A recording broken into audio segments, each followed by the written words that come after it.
For today's video, share ko lang yung aking photo arts idea na pwedeng-pwede ngayong upcoming month of February. Yung katatapos pa lang ng New Year, gusto mo na agad mag-post ng pang February? Hinati ko lang sa dalawa yung aking photo butter at yung isa lalagyan ko ng red food color. Ganito nga pala ako magkulay ng photo butter. Kumukuha lang ako ng small portion at dun ko nilalagay yung food color.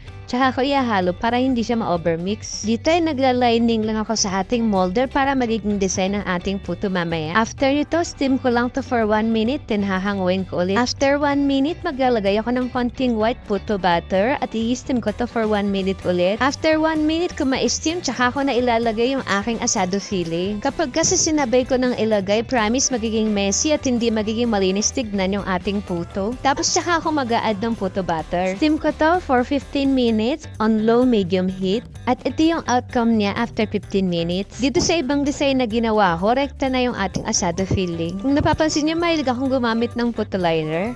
Tamad kasi ako magugos ng mga molder. Sa mga nagtatanong ko sa kanabili itong squeeze bottle, ilalagay ko sa comment section yung Shopee link. Sa mga nagtatanong po tungkol sa pinagsusulat ko, photo butter lang din po yan na nilagyan ko ng onting harina para medyo lumapot at hindi mag-mix up ang colors. Steam ko to for 10 minutes, tsaka ko i-add yung cheese sa top niya. Tapos steam ulit for 7 minutes at ito na yung outcome niya. Yung ating heart-shaped box ay DIY ko lang gamit ang illustration board. Hindi kayong gumamit ang kahit anong shape ng box. Ito kasi trip ko lang gawin.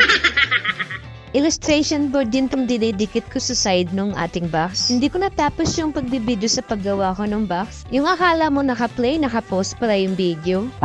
Gaya ng akala mo na may forever kayo ng jowa mo.